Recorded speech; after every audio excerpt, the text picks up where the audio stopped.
Welcome to At the Pynk podcast, where we promote self-care every day because we deserve it, and so do you.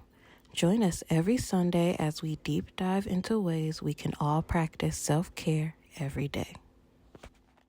Welcome to At the Pynk podcast. I'm Elon. And I'm Rhonda. And this podcast, we talk about ways to implement self-care every day. So today we are going to be talking about habits and different ways we can implement those in our lives to be able to practice more self-care. And you have a favorite book that talks about that. I do. We'll get into that later, or are you going to talk about it now? I'll just say it now and then we can go to the affirmation. So the book is this book called Atomic Habits, which I'm currently in the middle of rereading. I've read it before, but I'm reading it again because I need to in order to be able to really implement everything into my life. And they say that you need to read things like 7 times, I think. Yes. In order to really comprehend something. So yeah. And that's true for marketing too. Just sidebar that people, when you're trying to get someone's attention, that they need to see it 7 times at least before they even pay attention. Yeah, so, well, I'm only on number 2. So, we'll see how that goes. But, so the affirmation of the week is, the person I'm becoming is deserving of patience and commitment. The person I'm becoming is deserving of patience and commitment. And so the reason that I chose that as the affirmation of the week is because in the book, one thing that really stood out to me, kind of near the beginning of the book, he talks about this pit that we fall into. I'm trying to find it in the book now. Where is it at? Let's see. Where's it at? I know it's in here. Okay. Anyway, there's this pit that we fall into while we're in the process of making habits and making changes in our lives. And that's why a lot of us fall off, is because we don't get the satisfaction of seeing the change right away. And so because we don't see the change right away, we just quit.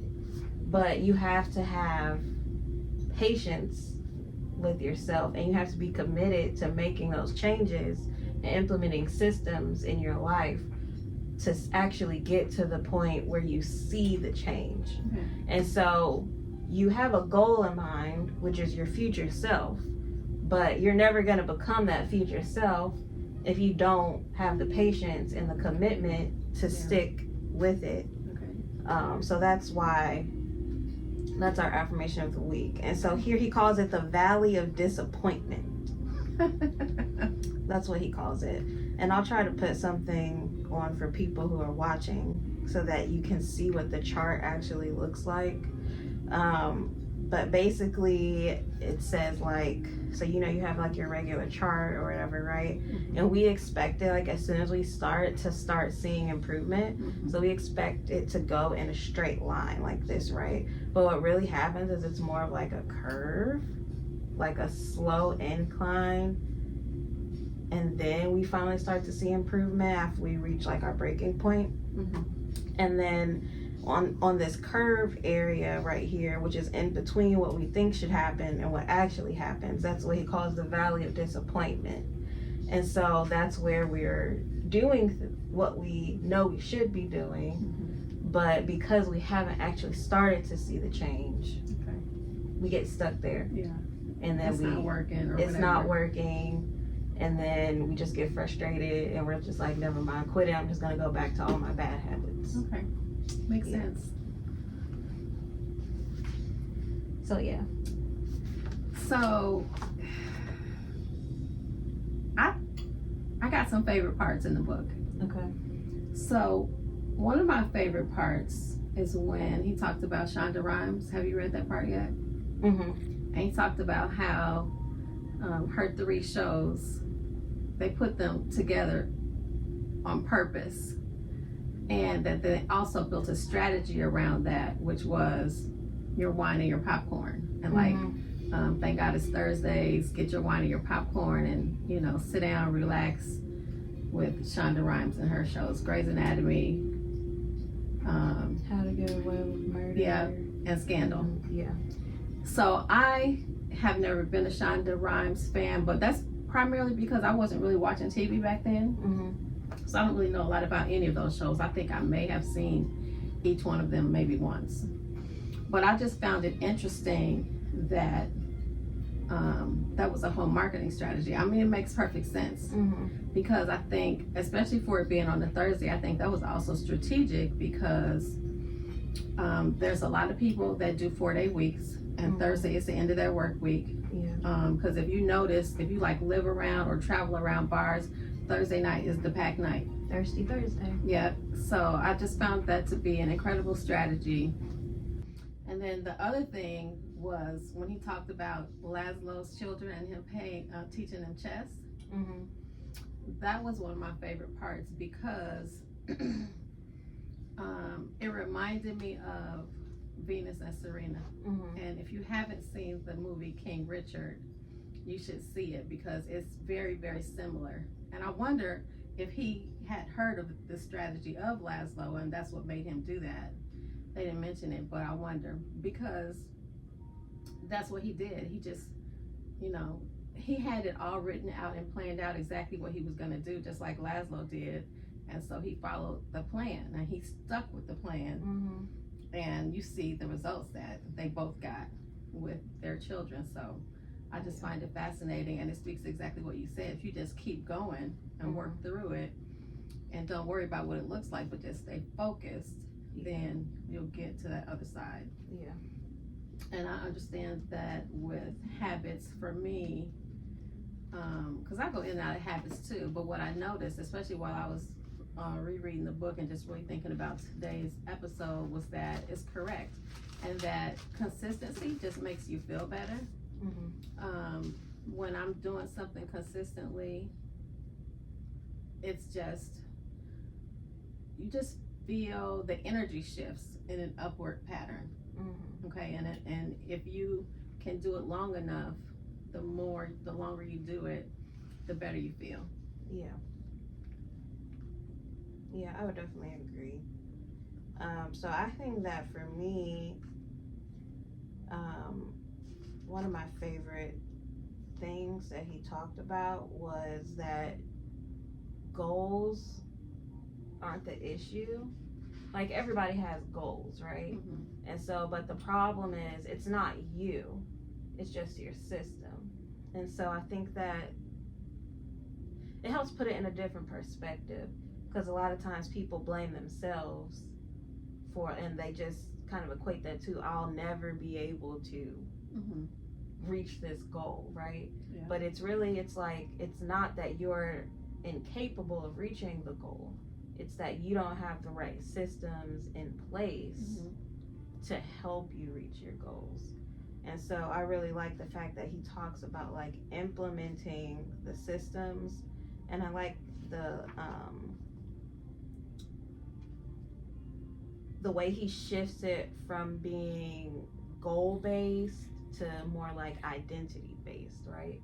So like going back to the affirmation where it's like that's your future self.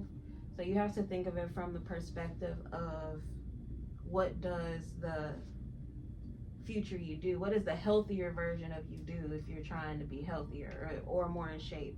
What does the more in shape version of me do?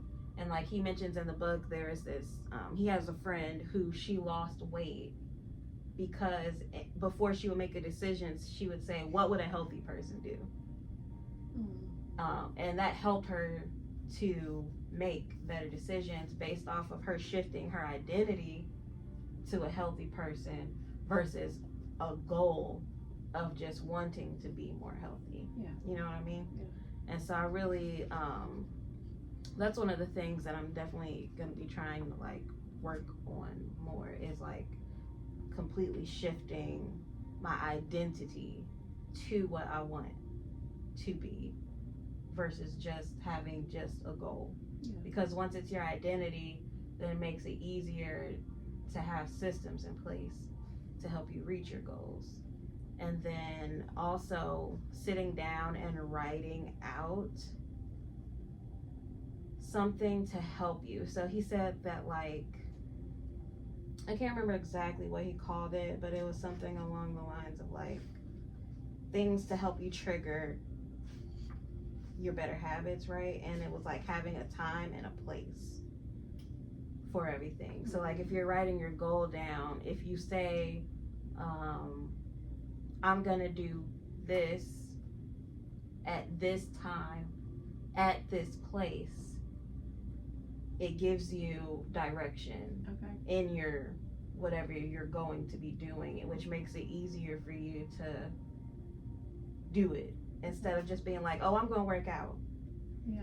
And it's like, okay, well, when are you going to work out? Like, are you going to work out at home? Are you going to go work out in your yard? Are you going to go to a gym? Like, what are you know what I'm saying? It's the details in it also that we get lost in sometimes. So just like being more specific, like making it like very obvious and specific what we're going to be doing in order to get there. So that's good. Yeah. Now the one thing that it didn't really resonate with me, but remember when he talked about having a reward? Like if you want to, like the guy who hooked up he hooked up his TV to his laptop and he hooked up his bike to his TV and his laptop because he loved watching Netflix. So every time he wanted to watch Netflix, he had to ride his bike or else it wouldn't come on. And so for him, just having that reward of if I'm riding my bike, I get to watch Netflix. That didn't really resonate with me, but I can see how that can work for some people. I'm not really a reward kind of person. Yeah. So I think in reading the book, you really have to just take in the information, but just find what works for you. Yeah. Well, I think in aspects of like a reward, I think the reward is more so like how you feel. Yeah. When you achieve something too. Yes. Sometimes. So like he got a certain feeling from watching Netflix. Like it brought some kind of joy, right? Which I think is what rewards do. Yeah. For most people. For most people. So I think you have to think of it more so from the perspective of this thing is what brings me joy. Yeah. And then you find ways to become better at reaching your goals. Yeah. Another part that I really liked about the book is the part where he talked about self-control. And I thought it was interesting that, like, based off of a lot of studies, people who have like the best quote-unquote self-control, it's not so much that they have more self-control than other people do, it's just that they don't put themselves in situations where they have to exhibit self-control compared to other people. So like, for example, like if you're somebody who watches a lot of TV, right? So like, if you're somebody, there's two people, one person struggles with watching too much TV, one person doesn't. And so the difference between the two people is the person who doesn't struggle with watching too much TV is that like they don't have a television in their room or in their office. And so because they just don't put the TV in their office, for example, if like you're trying to get work done, because they just don't put the TV in their office, they don't have to worry about having to practice self-control. Right. Because it's not even there to tempt them. Yeah. Or just like that's a good example. That makes a lot of sense. Yeah, or like if you have an issue with drinking too much soda, for example, right? It's you're buying the soda, right? And so if you have it in your house all the time, then you're gonna drink it, especially if it's right there, it's out, it's in your face.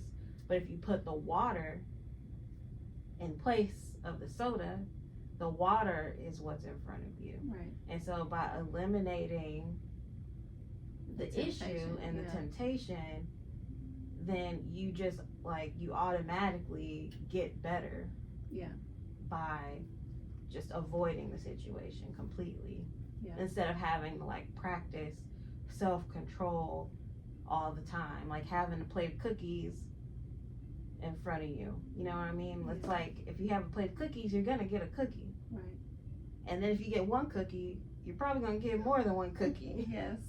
So just don't have the cookies there. Right. And you don't have to worry about it. It's easy. It's easier. And it's like less decision that you have to make too. Mm-hmm. That's on your brain. And it's like it happens more like automatic. Okay. So I thought that was that's good. Interesting. I bet most people don't even think about he that. Made in the book. Yeah. Yeah. And even with like, well, it kind of goes hand in hand, self-control, and like and just setting up your environment to be better for what you want your goals to be. In the book, he talks about, I think it was the Vietnam War, where a lot of the soldiers had like opium or heroin. That's what it's called, heroin, which is opium, I think, based or something like that. I don't know, whatever. A lot of them were addicted to heroin, and so they were like, oh, we're gonna have to set up some programs and stuff to help them to get all these soldiers to get clean. But they found out through the program that majority of the soldiers, once they were back in America, were able to kick their heroin addiction completely. Because it wasn't available. And because number one, it wasn't available, but also number two, the triggers that they had when they were over in Vietnam were not the same things that they had at home. So like in Vietnam, there was the stress of being over there. They were around other people who were using heroin. And so once they got home, they eliminated the triggers of the war. And they also weren't around heroin, and they weren't around people who were using heroin anymore. And so once they got clean, they stayed clean. Majority of them. It didn't work for everybody. But then it also pointed out, like, in comparison to people who are drug addicts based off of their home life. So they develop triggers at home or with people that they live around every day. Yeah. And then they start using the drugs. Then they go away to rehab. They're away from all of that. They're able to get clean. But when they have to come back home, the triggers are the same. They haven't changed their environment. So because they haven't changed their environment, it's easier for them to relapse. Yeah. So I think that that's like a really major key for me that I took away. That's something that I need to implement. Is like, if I want to make the changes, like, you have to change your environment. Yeah. Also. Absolutely. Yeah. Do you have any other favorite parts? No. But I think one of my things that I am going to implement is really focus on I need to look and see if there's any environments that I need to change, because I never really thought about that. So I'm gonna have to look at that. Yeah. And then also trying to see if, from the reward aspect, if I can think about it from a different perspective, like you said, about the joy or the feeling of what you get if you do something. Yeah. So I'll work on those this week. Yeah, I'm gonna work on that too, and doing just looking at my environment as a whole, and seeing, like, is my environment set up for me to be successful in my habits to reach my goals. That's gonna be my focus, I think, for this week. So for anybody who's tuned in, especially if you're watching on YouTube, maybe you should comment below what you're going to work on in order to create better habits. Are you going to work on your environment? Are you going to work on looking at your reward system that you have going on? Like, you do this, so it causes this reward, and how you can like switch that to shift it more towards reaching the goals that you want, or creating better habits. Comment below also, like, if you've read the book, and what your favorite part of the book was as well. All right, well, thank you for tuning in to the podcast. Follow us on Instagram at Pynk Monkey Indie, and then follow us on YouTube at Pynk Monkey TV. And we will see you next time at the Pynk. Bye. Rhonda Holt started Spirit, Soul, and Body Wellness in 2006. When her daughter Elon joined the company in 2016, they changed the name to Pynk Monkey and quickly became the BIPOC family female-owned spa in Indy, specializing in waxing. Their passion for self-care is obvious when you enter the spa. You feel the love, smell the goodness, and see the amazing decor of the safe and relaxing space. You can find them on social media at Pynk Monkey Indie, on their website at pinkmonkey.net, and their YouTube channel at Pynk Monkey TV. You can also call or text 317-985-1649.